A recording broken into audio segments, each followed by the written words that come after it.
Welcome to ACM.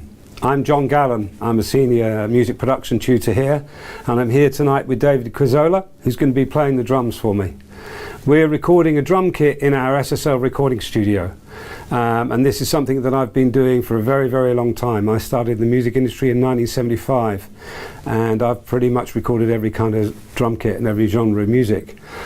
So we're recording to a pre-existed track today, and I want to run you through the microphones I'm using, how we're placing the microphones, how we're getting David to tune his drums and to get everything sounding right. So first of all, I'm going to point out where we've decided to place the drums. It's very common technique when you walk into a room and you haven't recorded a drum kit in it before to possibly move around the room and see where they sound best. So I've experimented in this room a few times, and I like the drummer to have his back into the corner of the room. This is quite a common technique. You get a kind of extended low-end frequency response from the instrument, a bit like if you were to put a loudspeaker into a corner of a room, you're going to get extended bass. So I like that in here, and anyway, we're pretty tight on space, so this is kind of comfortable for me, not so good for you. You're stuck in there a bit. Okay, pretty straight setup: kick drum, snare drum, rack tom, floor tom, couple of cymbals. Okay, and we're going to talk in a minute about the tuning of the drums and how David has prepared the drums, and I'll ask him a couple of questions about that. But first of all, microphones. There's lots of different techniques we have, but what I'm using here is a real kind of bog standard technique. It's kind of what everybody does. Let's start with the kick drum. I've got a dynamic microphone inside the drum. It's a D112. It's a large diaphragm dynamic microphone. It's really good at picking up high volumes. And what I'm doing is I'm keeping the front head on, and I'm putting some padding inside the drum. And I've got a 10 kilo weight inside to keep the padding from not moving. So there's no point having padding on a drum if it's going to move around, because the sound will keep changing. So this padding is pushed against the kick head, which is deadening the sound, making a more controllable sound, which works for most genres, maybe not all. Okay, drummers generally like to play with a padding on the kick head because it's a more responsive drum, if you like, so they have better control. I've got a second microphone on the outside of the drum, and sometimes we prefer to one to the other, or we can combine the two sounds together. Bog standard SM57 on the snare. My rule is always to have microphones pointing at the center of the drum, not at the rim. You get a lot more tone from the center of the drum, and also not too close to the drum, because the sound doesn't develop until it leaves the instrument. That's why I'm not mad about clip-on mics which are really, really close to the shell. I don't think they sound so good. So snare drum pointing at the center, MD421s on tom-toms, classic tom-tom mic. Anything you like on the hi-hat. I think we've got an AKG condenser of some sort. And for overheads, I'm using these Bayer 160 ribbon microphones, and you may be aware a ribbon microphone has a kind of softer tone, so the cymbals won't be quite so sizzling, quite bright, not as bright. I like the mellowness of a ribbon microphone, especially if you've got plenty of cymbals, so that's what I'm doing there. Other than that, I've got a room microphone in here, and I've got another microphone out in the corridor to give us a little bit more ambient, because this isn't a particularly large room, so maybe putting a microphone down the corridor or down the stairwell or something like that might give us a little bit more interest and natural reverb on the drum kit. So David, thanks for coming today. You know what we're doing, and you've spent some time tuning the kit and getting it ready. Drummers need to know how to tune a drum kit. It amazes me how many times I come into the studio with non-experienced drummers that aren't really taking care about the sound of their drums. And for me, I expect a drummer or any musician to have some kind of understanding of their sound, and then for me to record it. So the first thing I'm going to do, could you just play us a drum pattern, please? And I'm going to have a listen.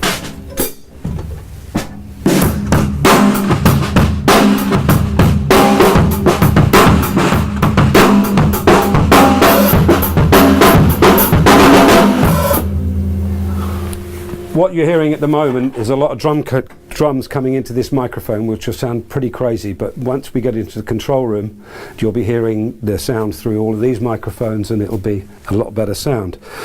So what am I doing standing in here listening to him play? Well, if I just walk out there and listen to him through the speakers, I've got no real idea of the noise he's making in here. And if the noise he's making in here isn't right, it isn't going to be right out there. So if I need to hear more snare, or I can't hear the kick drum very well, or this tom-tom's ringing every time he hits the snare, all of those things we have to fix. Because he knows what he's doing, and we spent a little time getting this prepared. It's sounding pretty good, but I'm going to do a couple of double checks. So can I hear the kick on its own? Okay. Again, this is kind of well controlled and in good shape. We've got some padding inside and a weight holding the padding in. This head can make a massive difference to the drum sound. And if it's not tuned correctly and it's not tightened correctly, this can kind of resonate and make a kind of extended, which doesn't sound so good on the kick drum. How do we fix it? We either tune it properly. Sometimes we just lean a coat or something soft against it to stop it doing that thing.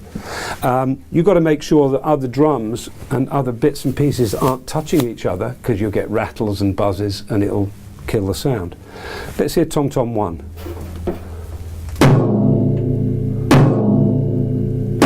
Good. Again, he knows what he's doing. That drum sounds good to me. I'll demonstrate in there, but the only thing I'm going to want to do to this is take out some mid-range to make it just a bit bigger. It's got a bit of a in it, which it may be a problem. See the floor, Tom? Great. Dave's got some moon gel on the tom-toms to prevent them from resonating too much. Again, depending on the genre, the kind of sound you want, you're going to deaden the drums or you're going to liven them up a bit. For instance, if you were, Ringo Starr did it a lot, Bob Marley and the Wailers did it a lot, T-cloths on the drums. Yeah. Really dead. Yeah. Yeah, and we use different levels of dampening to get the sound we want.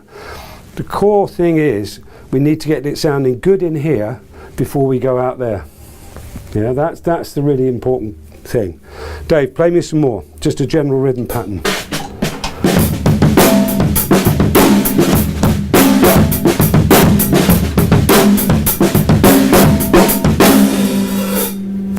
Let's hear the gel off, the snare. So this should be a more open snare. And again, we'll hear this better in the control room than here, but let's hear it. Yeah. So you can hear there's a lot more noise going on, a lot more rattle, a lot more open. And sometimes that's what you need. You need a natural kind of got to hear in the mix. Yeah. So we need to judge it in the mix, don't we? So we'll listen to it in there, and we'll judge. Having got the sound we think is good in here, we're going to go in there and tweak it. Yeah. You guys are going to have, you've got the opportunity now to send us any questions, and at the end of today, I'll be able to answer any of your questions. So please go ahead and do that. So now we're set in here. I'm happy with my mic positions. By the way, I've kept these microphones low. A really, really good friend of mine who's a world-class drummer, a guy called Ralph Salmons, really likes to have his overheads low, because these are not just cymbal microphones. They are the microphones that pick up quite a lot of detail of the whole kit. And so having them high up in the room, they're not really doing that job. So my preference is always to keep these quite low. And then we are, of course, in any case, we are relying on David giving us a good balance. For instance, if he's playing the rare snare really quietly and he's smashing the cymbals, the balance isn't going to be good. And there's nothing I can do about that with some faders and some microphones. The balance comes from the musician always. And that's why I was asking him to play, so I could hear a good balance. So if I ask a musician to play something, a drummer to play something, and all I'm hearing is hi-hat, I'm going, whoa, hold a sec. This isn't so good. can we adjust our balance? And of course, if somebody has been playing the drums for 3 or 4 years with a bad balance, you can't ask them to change that technique overnight. It's something that takes that skill. You need to develop that skill, don't you? And you gotta like record and like hear yourself back in the control room, and then you know. 100%. Yeah, that's a very good point. It's really good for musicians to record, then hear themselves back and go, oh, okay, I see what I need to do. Yeah. You know, and having that understanding of the process. So I think we're ready to go. All microphones are in place. Drums are sounding pretty good. We're going to take a short break now. I'm going to go into the SSL control room, and then we're going to sound check the drums on the console, get our levels, and start getting a drum sound. I'm now sitting in front of our SSL duality console, and having got a drum sound in the room, we're now going to check levels, get it into the DAW, and start processing it. And I'm going to run you through the kind of things that we should be doing when we're recording a drum kit. So I've got kick microphone in, kick out, snare, hi-hat, 2 tom-tom microphones, 2 overhead microphones, a room mic and a corridor mic. Okay, and I'm going to ask David to play, and initially I'm going to just ask him to play the whole kit. I might look at individual kick and snare and tom-toms a little later, but the first thing I want to do is just get an overall kit balance and check for levels. So, hey Dave, you okay? Yeah, I'm good. Can you just play me a general rhythm pattern, kick, snare, hi-hat, that sort of stuff?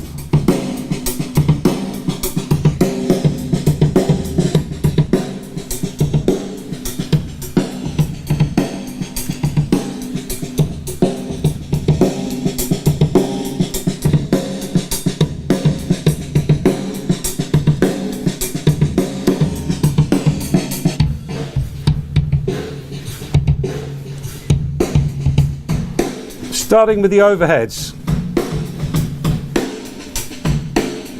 Get the level to the DAW. Always adjust the level at the mic amp. Textbook says faders are 0, and then bring up the mic amps to get the right level.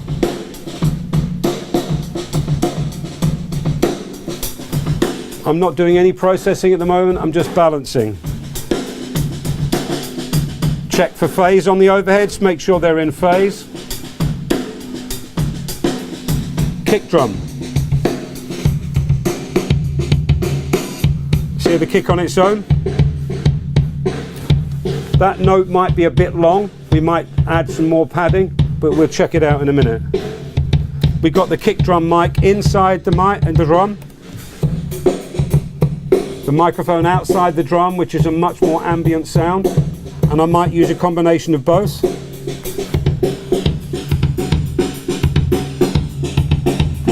Once I've got my levels to the DAW, I'm going to be adjusting the balance that I'm listening to on the DAW faders. You've got a problem, you're not hearing me, right? That's okay, carry on.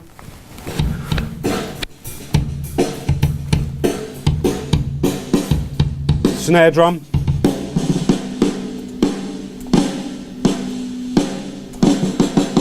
Carry on, Dave, just a general rhythm pattern.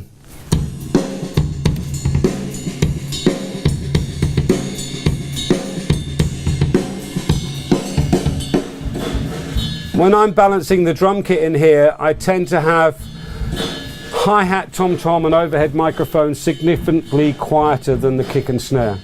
Okay? So kick and snare around about 0 and all the others at around -5. I want a bit more level on the snare.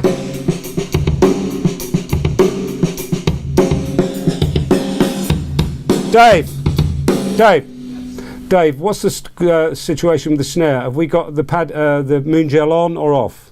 I'll put it back on. Let's have a little bit more of it. It's still a bit rattly. Yeah? Yes, if you can.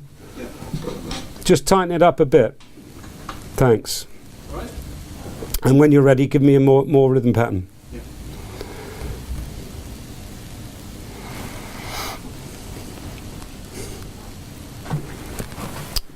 Cool.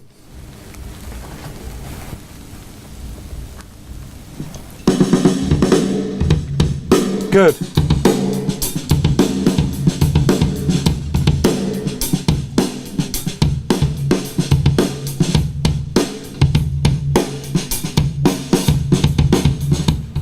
So far, I'm not doing any kind of processing at all. I'm just getting a balance and making sure that the sound coming into the microphones is good and it's well balanced.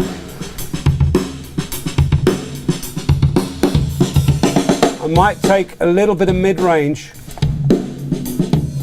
a bit of boxiness out of the drum kit.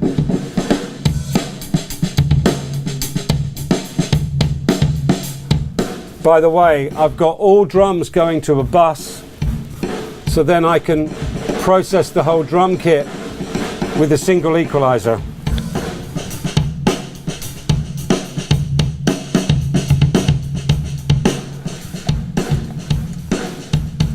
So this allows me to be able to process the drum as an individual drum sound, like the kick.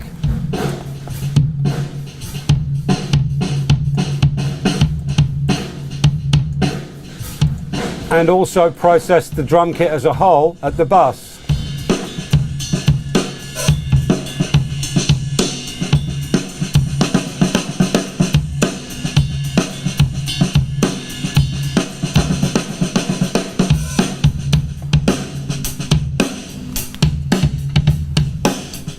Thanks, Dave. That's great. I've got kick, snare and overheads in. I could get the hi-hat in now as well, but I want to now individually check the tom-toms, so I'm going to ask David to play just the first tom, please, Dave. As I introduce the close microphone, I adjust the level. And that mid-range that I was talking to you about is probably around about here. Not very nice. So I generally tend to take a little bit of that out, and I'd also take off any unwanted excessive low end with a high pass filter, but I'm going to high pass filter at the drum kit as well. Belt and braces, getting rid of unwanted low end frequencies that take up too much space in the mix. Great, Dave. Second tom-tom.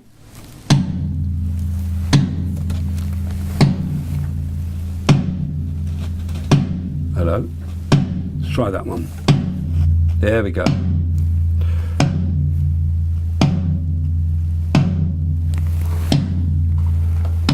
Alternate between the two toms, please, Dave. These guys should sound kind of similar in volume and attack and tone. Checking I'm not putting too much level into the door.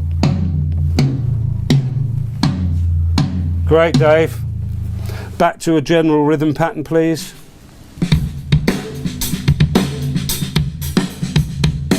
Get the hi-hat in.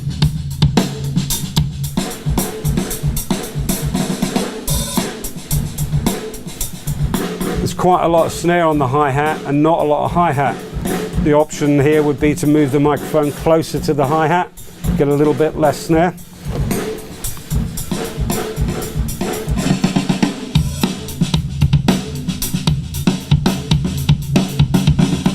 So I'm building a drum sound without really doing too much work at the moment. I've got a little bit of mid-range taken out of the kick drum.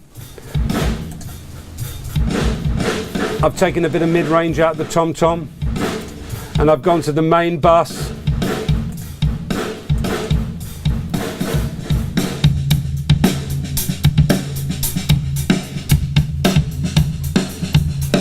Balance is kick drum heavy at the moment. I need more snare or less kick.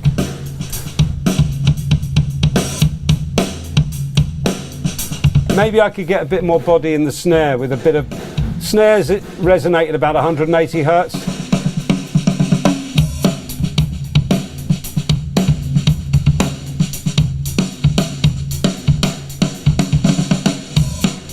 Dave, play the pattern that you're going to be playing on the tune.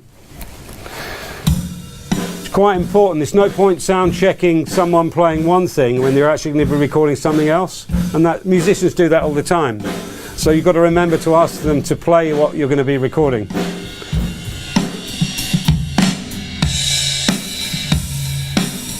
And that's a good example of that, because now he's playing a pattern which is giving me a lot more snare because it's a slower tempo.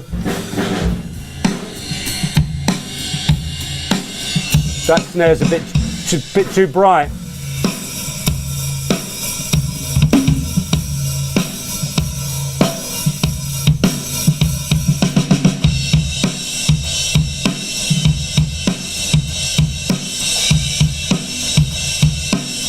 So I haven't even recorded the kit yet, but I'm mixing it.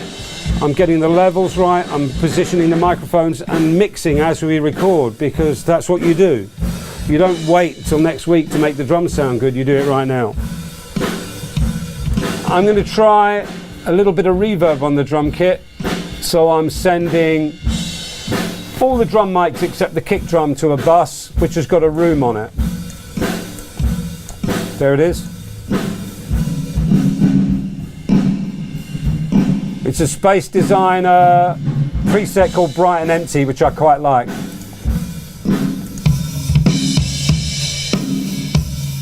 But the room is a bit bassy. Hear this.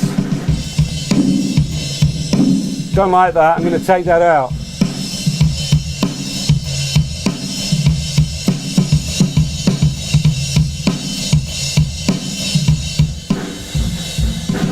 Thanks, Dave. So we're sound checking in isolation without the track that he's going to be playing to, but once I'm sort of happy with the sound, we'll then play the backing track and make sure that the drum sound fits with the pre-existing backing track. So we've got a backing track and a click track, and he's going to be playing to that. But I'm going to try a couple of other things. I'm going to try a little bit of compression on the drum kit to get a little bit more aggression. And the way I'm going to do that is two ways. I'm going to put a compressor right over the drum bus and just add some gain reduction. And then I'm also going to do some parallel compression. So have a listen to this. Take it away again, Dave. More rhythm pattern, please.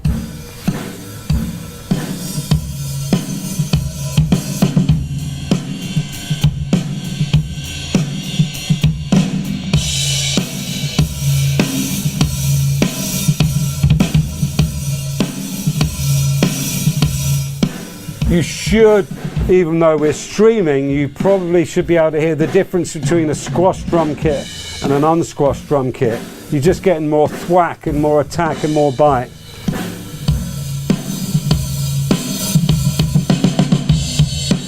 It makes the kick and snare more aggressive.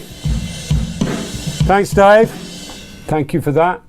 But I'm going to do another process which is called New Yorker parallel compression, where I'm going to have the drum kit and then a compressed drum kit, and I'm going to mix the two of them together. The way I do that is I take my drum channels, and as well as going to bus 2 for the reverb, they're going to bus 3, and on bus 3 I'm going to apply some very heavy compression, and I'm going to mix those two together. So Dave, more rhythm pattern please.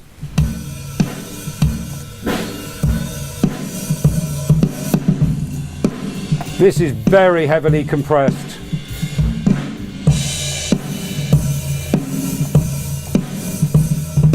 And the good thing about using this compression on an auxiliary send is the fact that I can adjust how much kick or snare or hi-hat goes into the compressor, so I've got more control. Now I'm going to mix the two together.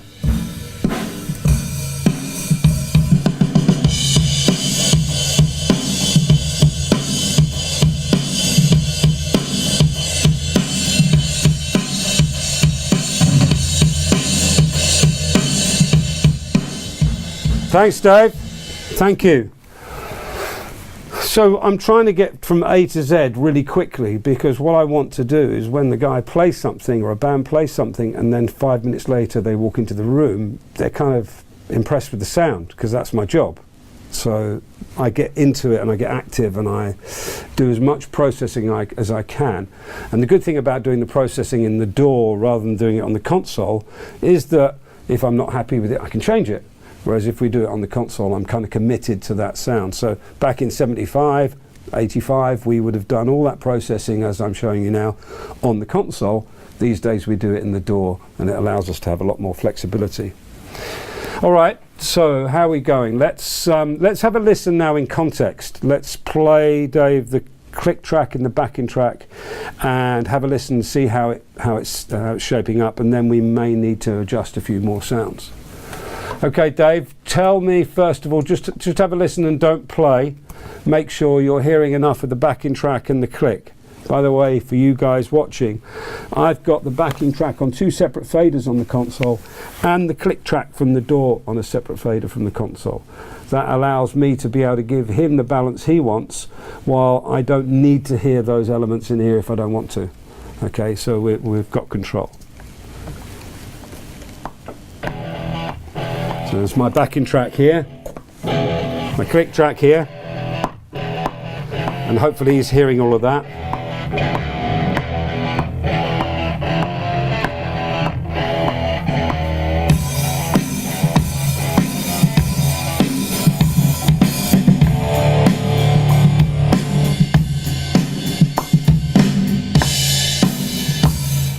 So I can listen to him by himself with the backing track, with the click track, and the way I've set up the headphones, is that I can move these, adjust these levels, and it doesn't affect his headphones.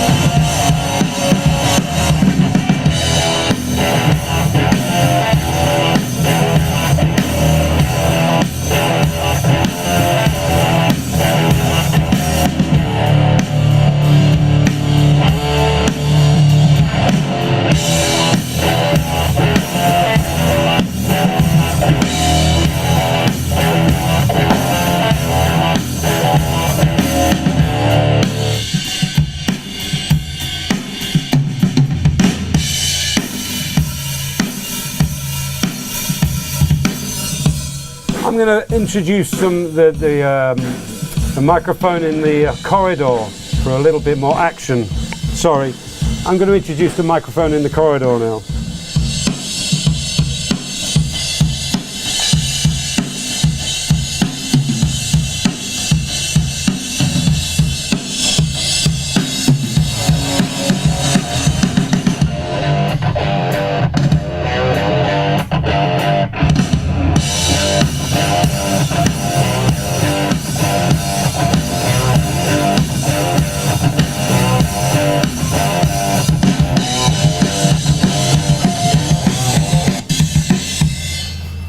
Excellent.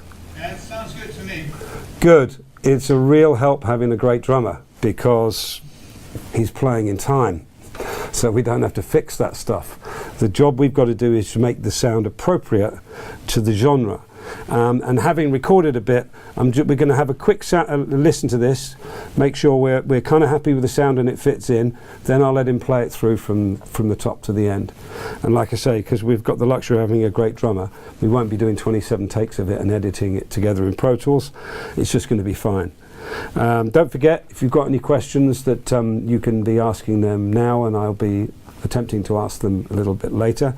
But I'm just going to have Dave, I'm just going to play back a little bit of that. Yeah. Make sure that the balance is okay and we're in good shape, and then we'll do a full recording, okay? Should I play over the backing track? No, you can just sit and listen for the minute.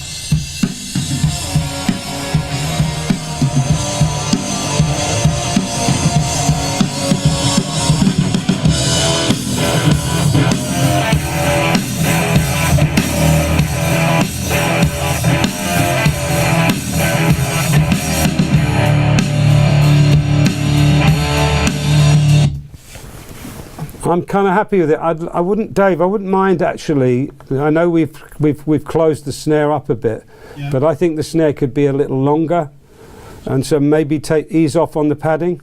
Yeah, I'll take one off. Yeah, it's just a bit small, and the thing is, this is really important. If you're not happy about something, you've got to fix it now.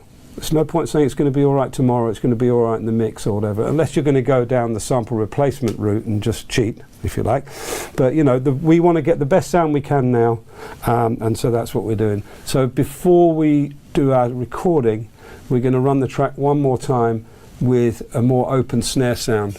Let's hear it before I play it to you, Dave. Yeah. Just play me a pattern.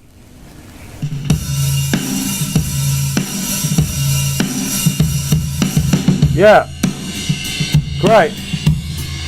Yeah, the snares kind of, I mean, we would in many cases spend quite a lot more time moving it, tuning it, etc., etc. But we're getting a bigger, longer snare note purely because we've adjusted the mic position. I mean the padding on the snare. Okay. It's always good to check that your recording's going well, you're not overloading it. I've got plenty of headroom. There's no need to have lots of red lights everywhere. Let's do one, Dave. And your headphones and the click volume are okay, yeah? Here we go then. This is a take.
Excellent, Dave. Wonderful. Great. So we've got a good take. I think that's a perfectly good take and something to work on. I'm now going to play back this thing, and I'm going to recap on the processing that's going on in the DAW, how I'm using multiple levels of compression, the kind of reverbs I'm using, and the stuff I'm doing to try and get it to fit in to what we're doing here. So thanks, Dave. We're just going to be playing back in here and having a listen to what we've got and just checking everything's all good. So I shall continue doing that. I'll be showing you through the mixer and what's going on within each individual track.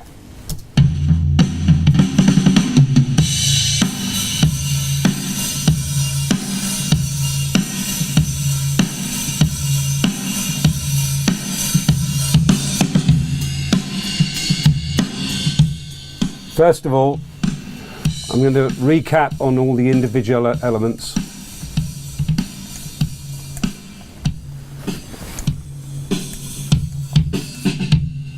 Kick drum in. This isn't sounding quite big enough for me.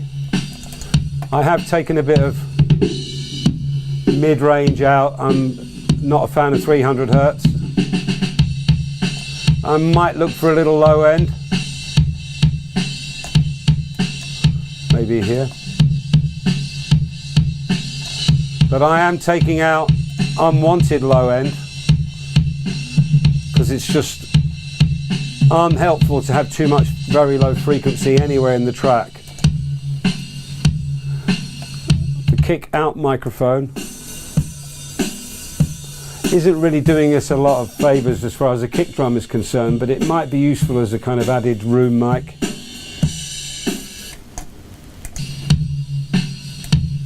Overheads.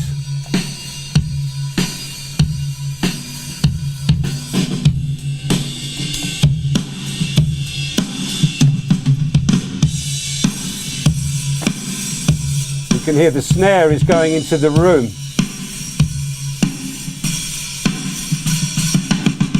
I'm just going to mute the room for the minute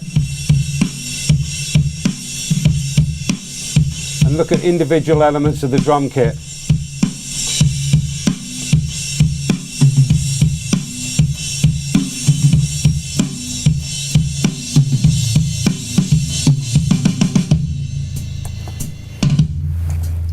Let's just look at those tom-toms a second.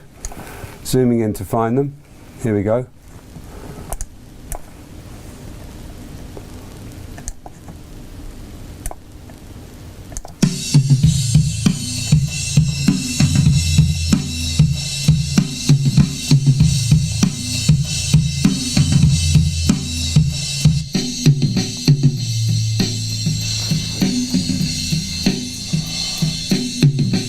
Some people would noise gate or strip silence, clean these tom-toms out so you're only hearing them when he plays them.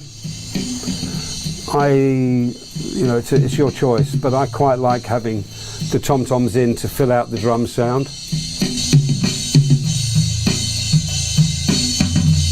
Ooh. The floor tom-tom is resonating when he hits the kick drum. Could be a problem. I don't think it is myself.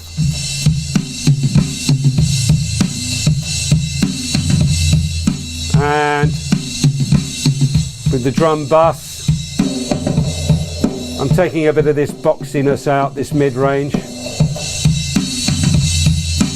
adding a bit of brightness.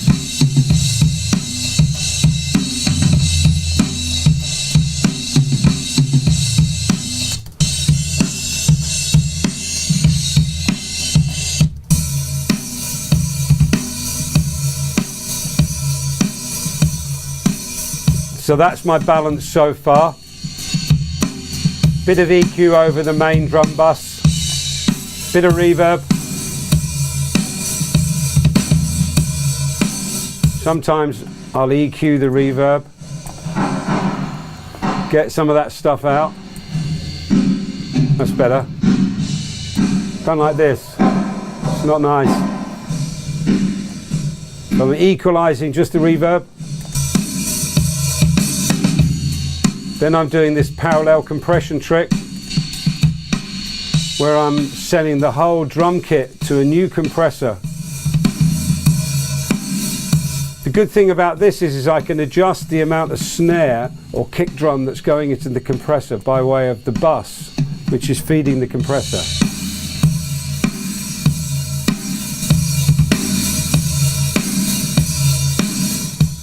As I add more compression and reverb, the resonances that may be a problem get worse, like the tom-tom ringing and stuff like that.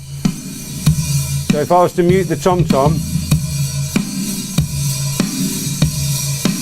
that's a kind of much cleaner, more precise sound.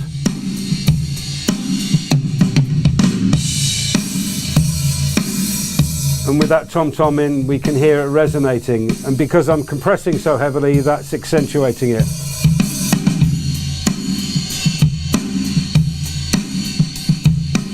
Here with the track.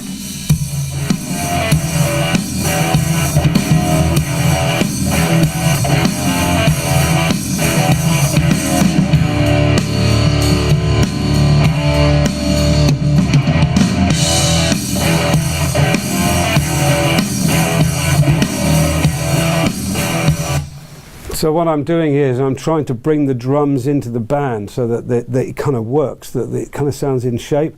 The other thing that I would always be doing, not doing it right now, but I would always be doing is I'd be asking the musician, are you happy?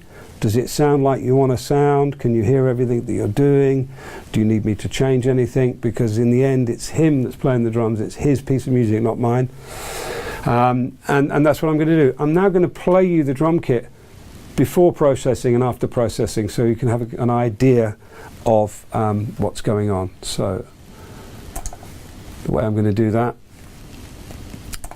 so I'm going to hit the all button, and I'm going to bypass the equalizers and bypass the reverb and the compressions. This is what we've got now.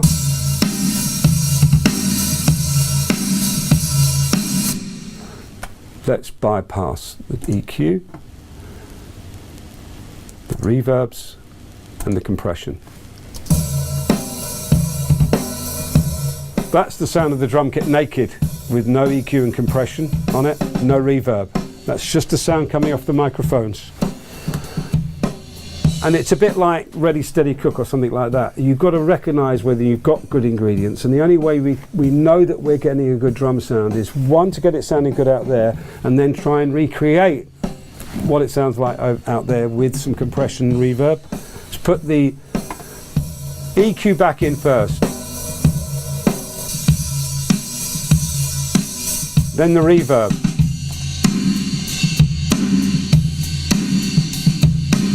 then the compression,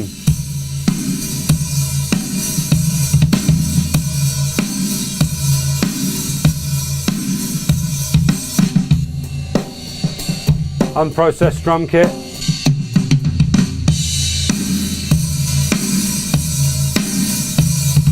and the only thing I'm not totally mad about at the moment is the snare sound. And again, in a real life situation, we'd be walking back out into the room, maybe trying a different snare, maybe trying some different tuning and stuff like that, just having a bit of fun. But I'm going to just do one crazy thing that we used to do a lot back in the day. Before the days of samplers, what I'm going to do is I'm going to take any channel that I'm not using, and I'm not using the kick out, and I'm going to insert a test oscillator. And I'm going to make it make a white noise. This is something that we used to do back in the day when we were trying to recreate something interesting with the snare drum. I'm now going to put a noise gate over that, and I'm going to make the side chain from the snare. This means that whenever the snare hits, the noise gate opens and we hear the white noise. Now I'm going to extend the release of the noise gate so we get a kind of tail. Then I'm going to EQ this to sound slightly more clappy stroke snarey. Oops, EQing the wrong thing.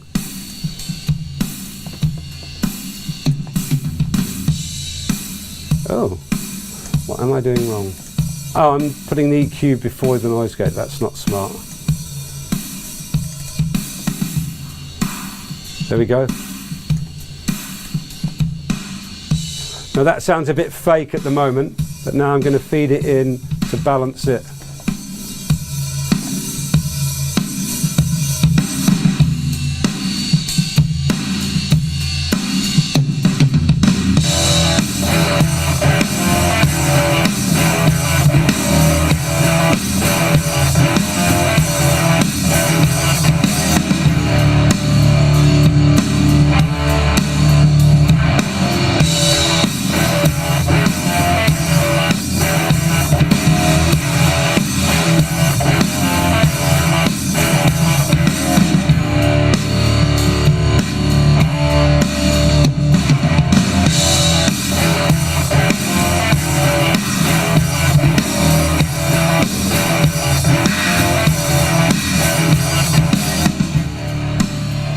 That's a real old school way of getting the kind of fizzy clap on a snare drum, and you still hear it. I heard it on a Coldplay record just a couple of years ago.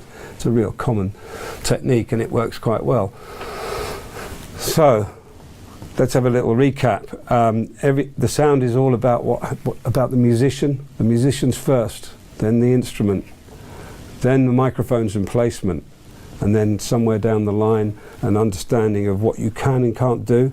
I'm actually not doing very much work here, considering, you know, I'm always seeing students work with 15 plugins on every channel, and sometimes that works, sometimes it doesn't.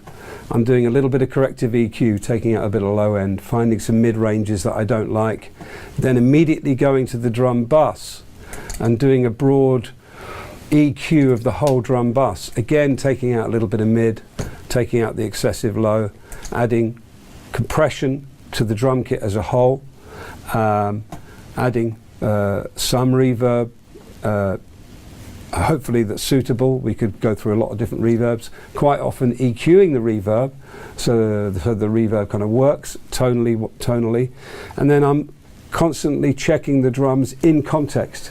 If the kick drum could sound absolutely amazing in solo, or the drum kit could sound great in solo, but that doesn't really matter. It's how it sounds in context with the instruments or with the backing track that's really important.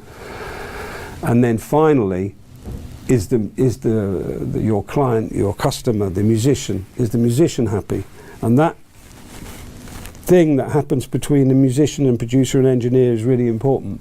For instance, I chose David because he's really, really good at playing the drums, and that kind of makes sense. So if you want to get good at recording drummers, avoid rubbish drummers. Rule number one. Second thing, communicate with people. If the kick drum doesn't sound good to me in there, I'm going to say to him, what can we do about the kick? If he's playing out of time, I'm going to say, are you hearing enough click track? If the cymbals are too loud when I'm trying to balance it, he's got to understand that. We had a conversation about that, didn't we? He came and listened to it. He said, have you got a problem with the cymbals? And I said, well, I kind of have, because what am I doing if I'm adding high frequencies and I'm compressing? The cymbals and hi-hats are always going to get louder.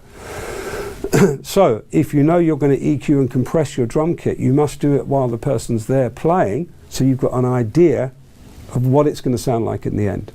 So I think that's really important.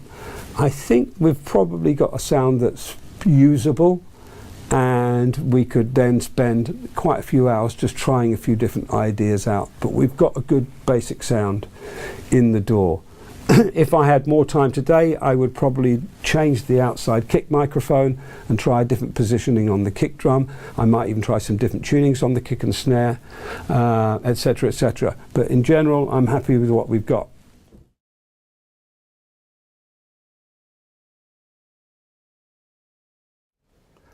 Welcome to the Q&A of our live stream workshop with me, John Gallen at ACM. I hope you've enjoyed the drum recording session, and we're now live at ACM Guildford, and I'm ready to answer any of your questions with regard to the drum recording or anything else you might be interested in.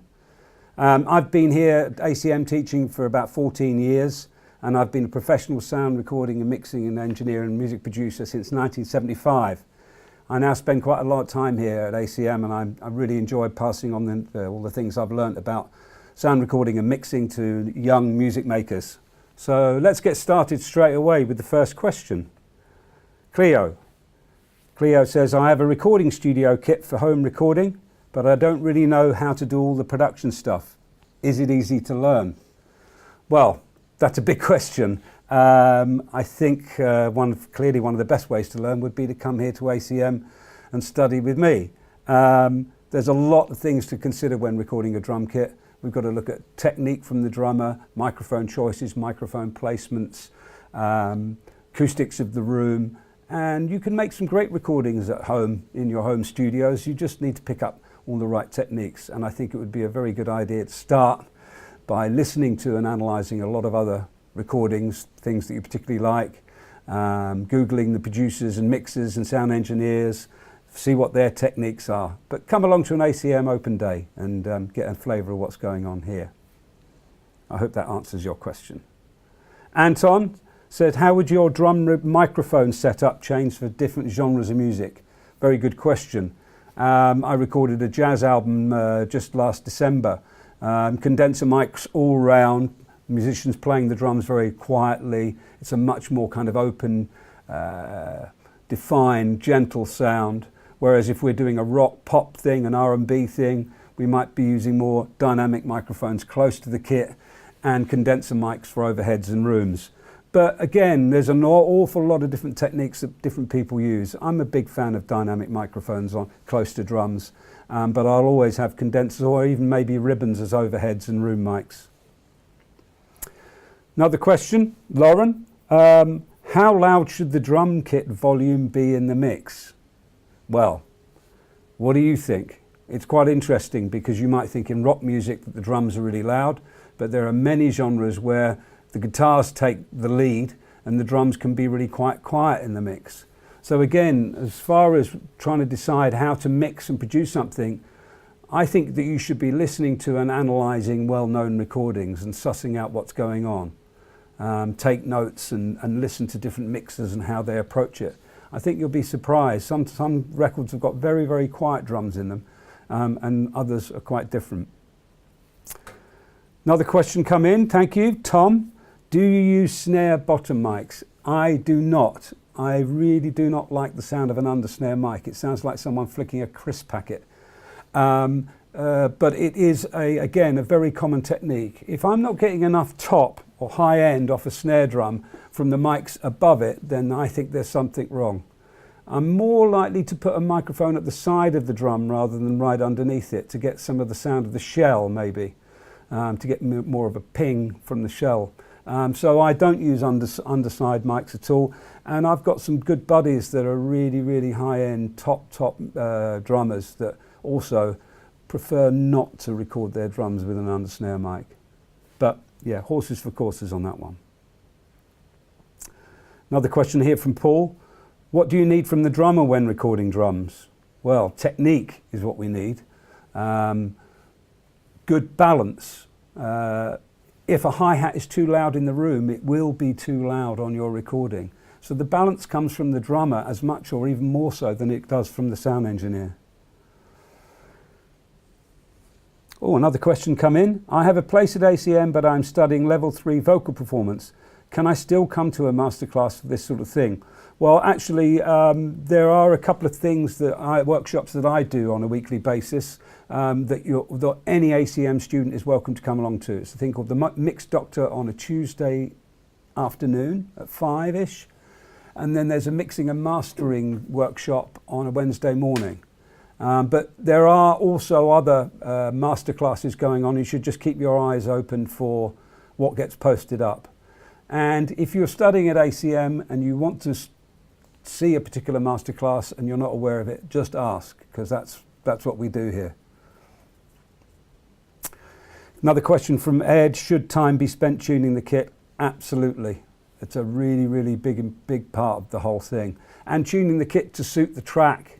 Yeah, we would spend quite a lot of time tuning the kit. Another question from Noddy. What mics do you prefer and why? Well, I think I've covered that a little bit. I do like dynamic microphones close to drums, D12s on the kick, Beta 52s on the kick, Sennheisers on toms, but I like ribbons on overheads maybe if the cymbals are a bit bright. Condensers also on the outside of the kick. Still keen on the SM57 on the snare. I like it a lot, but again, different people have different choices there. Finally, another question here. Do you process the audio as you record or afterwards? Well, on the video there, I was processing as I was recording, but not to the recorder or the DAW. I'm processing inside the DAW, which means that I can fix or change the processing as I progress. But I will always process while someone's playing so that I can get a really good idea of what the final sound's going to be like. I think it also connects you to the music. If while the band are playing, you're processing it, mixing it, making it sound good, EQing it, etc., etc. Great. Well, have we got another one coming in? I think we have. Yes. What do I think is the best produced album? That's a really, really difficult one. But off the top of my head, not only for the drum sounds, but for the sheer delight of the sound recording on it, I'd say the Beatles Double White album. It's just an absolute feast of sound effects and recording. And it was when the Beatles and George Martin kind of really, along with other artists like the Beach Boys, really broke the mold of traditional sound recording and production techniques. They were very, very adventurous in what they did. And all the kind of really heavy compression and limiting and distorted sounds that we're so used to hearing now were completely new when they were doing that back in the 60s.